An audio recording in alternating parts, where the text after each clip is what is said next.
Thank you for the introduction, Scott, and good evening, everyone. I'd like to start this evening's talk off by saying, having masked for 36 years, um, I wouldn't recommend it at all. Um, it can warp your sense of your own abilities in what neurotypicals call a normal society. The ability to mask, some would say, is a skill, a gift, but I believe it's the kind of gift you'd reluctantly open on Christmas Day, like socks, for example. Useful, yeah. But is it actually what you want? Probably not. If I reflect on my life and my masking abilities over the years, I'm confident that I can mask really, really well. But why? Why should I? I've been able to mask my true self in interviews, on romantic dates, even in social groups, etc., for many, many years. I've demonstrated what is acceptable in modern neurotypical society. I've shown them what they want to see from me, but it's not me in my truest form.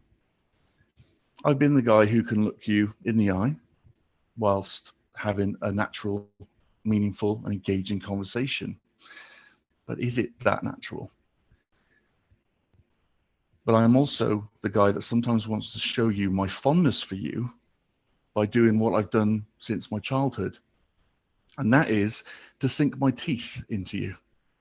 Now, I wouldn't get many jobs that way, I guarantee you. So the need to suppress that action is ever present.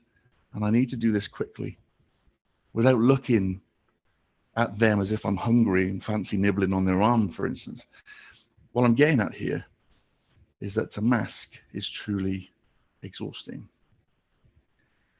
For neurotypical brains, the relationship between the amygdala, the core section of the brain, and the temporal lobe, the bit that interprets sounds, etc., is stronger, meaning that neurotypicals have a greater ability to react in real time to words, facial expressions, emotions, for example, to fit in better with society.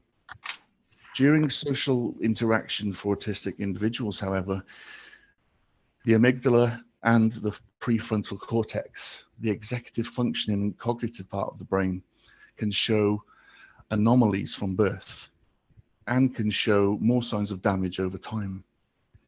So when we as autistic individuals are expected, asked, or even forced to mask, it is so much more than just scripting and rehearsing. It is requiring us to put so much strain on our minds and our bodies to forcibly override these biological differences we have. This in turn causes chronic fatigue, depression, and anxiety as co-occurring conditions alongside autism. When I was told by my GP that he was putting me forward for an autism assessment, I started living as an autistic man. It was mid-lockdown in 2020, so I was truly isolated from the neurotypical society around me. I stimmed when I wanted to. I watched the same episode of my favorite sitcom over and over again without judgment. I could and was encouraged to take off the mask. I felt comfortable to do so, but that is a huge risk for a few reasons I found. I struggled immensely when society started to open up again after lockdown. I had learned to be my true self that only my partner and I saw. The physical wearing of the mask too, as much as I was unable to breathe, was still something I still felt I needed to wear just to protect myself from the outside world. The queuing to get into the supermarkets was a regimen I became accustomed to, and if I'm honest, rather enjoyed the orderly nature of.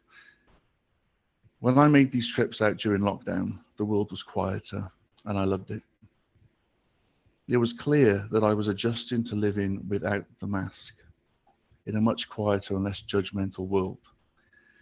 But as I started to reflect on my life during the long and agonizing wait we all have to endure for a formal assessment, I started to panic.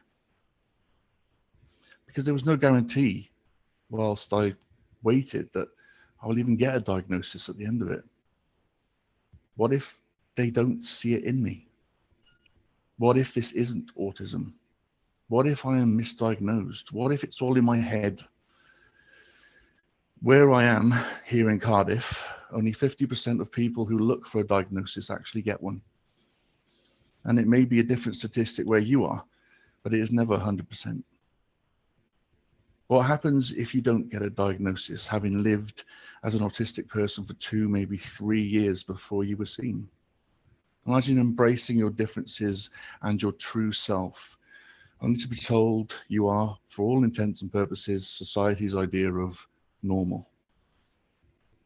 This is why there is such a positive shift today in the argument for self-diagnosis now, because diagnosis for some just isn't an option. Before I got my diagnosis, I was told that as a white heterosexual male, a diagnosis would be almost certain. That made me feel really uncomfortable and raised many more questions for me. And the reality of my diagnosis process kicked in. Sometimes, like everything in life, it isn't always fair and it isn't always right. For me, autism is an identity. That's why I describe myself as an autistic person. I am autistic first and a person second, because it defines who I am. It affects everything I do. Before I got my diagnosis, I was lost. I was exhausted in trying to find my true identity. I tried for 36 years to find a mask that fitted with who I really was. All the searching, the scrambling, the rejection, and the pain of not knowing who I really was, retracing my first steps on a journey not meant for me, over and over again. When I think back now throughout my life and really digest all of the misplaced opportunities, the chances that I've missed, the dreams that have been quashed, it angers me that all the time I was searching for something that was so hidden within me that I buried it. So it has to be my true identity, now that I know what it is, finally. My stance on this is in no way diminishing those who do not define their identity as autistic first, by the way. I believe everyone is entitled to identify themselves how they want to. Maybe some of you here today do not define yourselves by your disability, and some of you do. I have met autistic individuals who also do not wish to be called disabled, but I do. Because it has disabled me in my life and continues to do so, even after diagnosis. Even after getting that piece of paper saying that you're now protected by law, it doesn't stop prejudice or discrimination or hate from happening on a day-to-day basis to you or to me. Within this community, though, there are differences, yet that is exactly what makes us unique. The fact you're all here today fills me with hope. I hope that if you came here today wanting to learn more about neurodivergence, you go away from this talk feeling enriched. If you came here today to support our neurodiversity, I hope you go away tonight feeling proud of the strength that you give us every day.